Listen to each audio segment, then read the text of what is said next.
I first read the script. Drew Goddard, who wrote the script, was going to direct the movie, and I read it, and I just I just really loved it. I hadn't read the book. I'd missed it when it kind of came out and caused this little sensation. But I just thought the script was such a great kind of original story, and there aren't a lot of original stories getting made nowadays into film. So I really I wanted to do it, and then Drew found himself on another project, and so it kind of floundered a little bit, and then I got a call that Ridley Scott wanted to direct it. So obviously that was the end of my deliberations. I just said yes. Well, I play a guy named Mark Watney. He's an astronaut. He's a botanist, actually.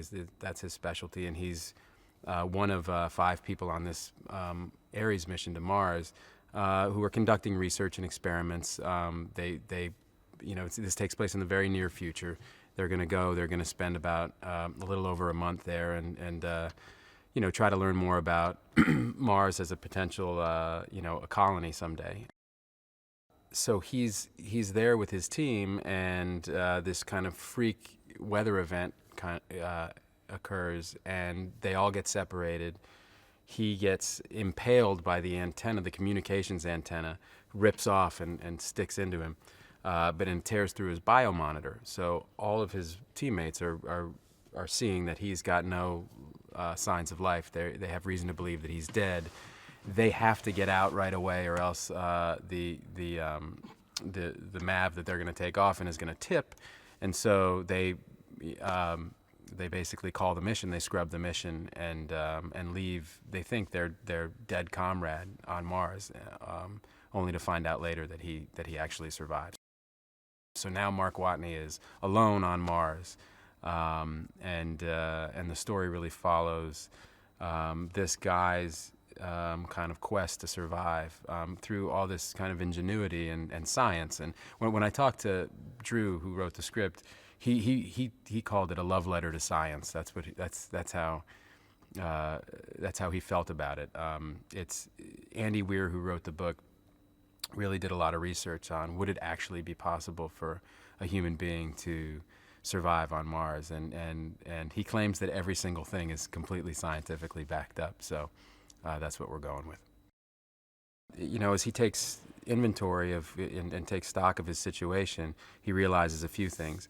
One, this habitat he's living in is designed to last for 31 days, basically, and he's going to have to live in there for at least over a year, because just the trajectory to get a rescue mission to him, that's just how long it would take. That's if he can even communicate with people back on Earth to let them know that he's alive. Obviously, the other things, the pressing issues for him, are water and food.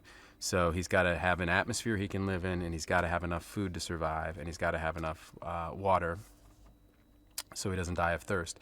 So those are the problems that he starts working on right away. Back on Earth, they realize after a while, oh my goodness, he's alive. We've got a guy stranded on Mars, and so it's this Herculean effort mounted by basically everybody on Earth, led by NASA and the Jet Propulsion Lab, to figure out a way to save this guy. And so all of this drama, it's intercut between Mark's experience on Mars by himself and everybody kind of coming together on Earth to try to figure out a way to save him. It's this great group of actors. It's Jeff Daniels and Sean Bean and a whole group of really terrific actors. In fact, they had wrapped about 54 actors, I think, by the time we even showed up to start doing this section of the movie. So it's like these 3 separate movies, the third one being Jessica Chastain and the whole team that has left Mars. They realize that they've left me behind. They get word from planet Earth that, oh God, Mark's alive. So it's their whole drama of and how they end up factoring into the rescue.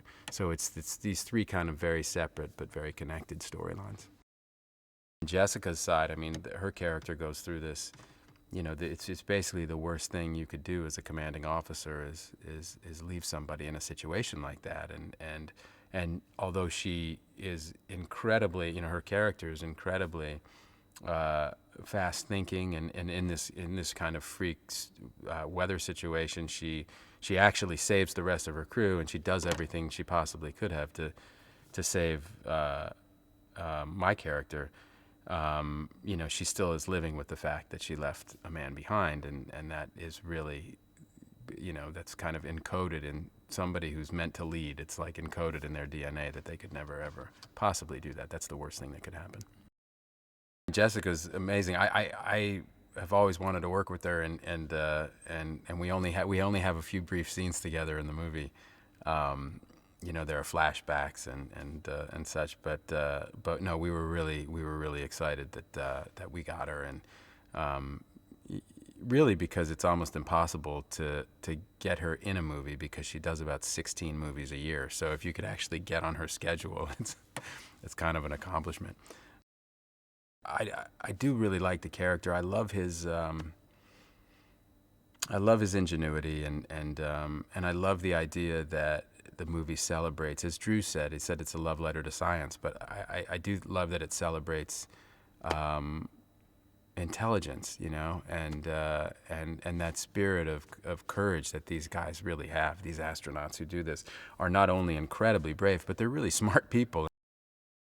Ridley just, the scale at which he works, and he can bring in 4 cameras, and each one is absolutely, the frame is, you'd think he was shooting these one shot at a time. He's just got that ability. I mean, I remember with Spielberg on Saving Private Ryan, it was the same thing. You'd look at each frame and go, my God, that's beautiful. It would take me all day to sit there and figure that one out. But these guys, at that level, they can just, make these beautiful graphic shots that are horrifying. I mean, that storm is really terrifying. And I could see just in the design that there's going to be this building panic in the audiences. Janty turned up at my house a few months before we shot with all of these designs, and I have to say the suit is exactly as she designed it, and I loved it when she showed it to me in drawings, and I love the way it came out. It's really pretty comfortable, actually, given that it's skin tight, and it's and you got a lot of different bits and bobs on it, so it's fun to work with master directors who've been doing this a really long time, who know what they want. So there's not even a favorite scene I have. It's just every day is fun. We laugh a lot. We get our work done. We get our work done relatively quickly. Everyone's prepared. It's how you should make movies. I don't know. My hopes are that people respond to it the way we all responded to the script when we read it. It feels like, every day we finish our work day and we look at each other and go, I think we got everything we needed today. And so it feels like we're on the right path. But ultimately it's about, do people want to go on that journey with that character? Do they want to be marooned on Mars with Mark Watney? And hopefully the answer is yes.